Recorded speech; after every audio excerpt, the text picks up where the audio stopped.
Lemon Techno.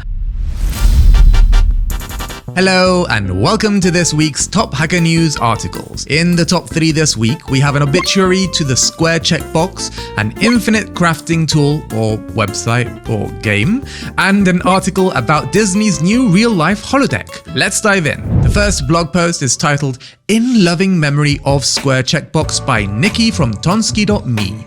It is a love letter to the Square Checkbox, starting off by showcasing the clear differences between checkboxes and radio buttons, how this becomes intuitive to users, drilling into us how we are supposed to easily recognize how we can use them, all the way from the MS-DOS era and early versions of Mac to the modern day. And then CSS came around and people got creative, maybe a bit too creative, and finally it ends with a bombshell, which is that in Vision OS, made for Apple's new VR-ish headset, checkboxes are round.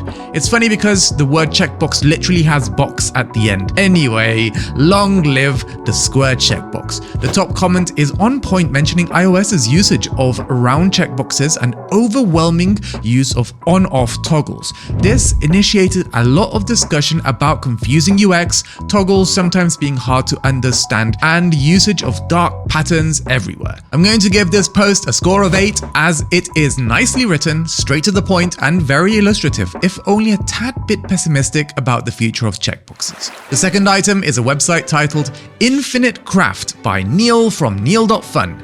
Neil's website, Neil.fun, hosts a variety of nifty tools, interactive infographics, and fun little experiences. The latest one is Infinite Craft, which is based on an LLM and basically allows you to drag and drop things onto each other to craft new things. You start off with water, fire, wind, and earth, and then you combine and combine and combine until you end up with tea parties and all sorts of shenanigans.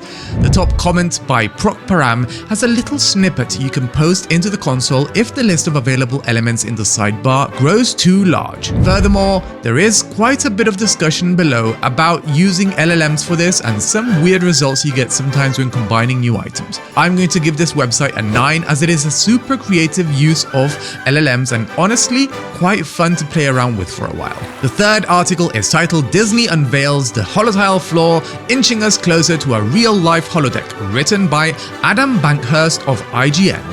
It starts off with this sentence: "This floor is made up of a bunch of tiles that all work to keep people in the center of them." I was struggling with how odd that sentence sounds to me. Like, my mind immediately drifts to the tiles with arrows pushing you in one direction that you used to find in the old Zelda games for Game Boy. And then I read on, and indeed, that is actually what they are. The article is about the HoloTile floor, which Lanny Smoot worked on, a Disney research fellow who is also featured in a video where he talks a bit about it. I really love one of the phrases he says, which is focusing on technology used in the service of making people happy. Good on you, Lanny Smoot. The floor works a bit like some of those complex treadmills made for VR experiences, but in a much more seamless manner. I'm very curious how this will be used in experiences at the Disney resorts. But more importantly, when can we get these for use at home?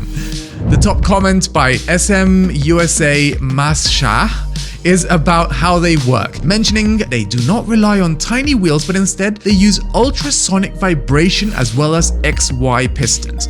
I'm giving this article a 9 because it is short, straight to the point, embeds the video, and is about a really exciting piece of tech.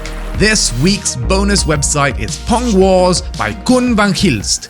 It is a cute little site of 2 bots playing a very interesting version of Pong against each other. It seems like the sort of thing that would be nice to have as a screensaver. For some reason, it also reminds me a bit of the DVD logo bouncing around the screen.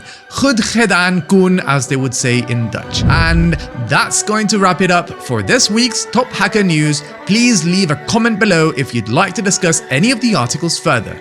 You can check out the links to the Hacker News discussion in the description. And don't forget to subscribe to stay up to date. See you next week.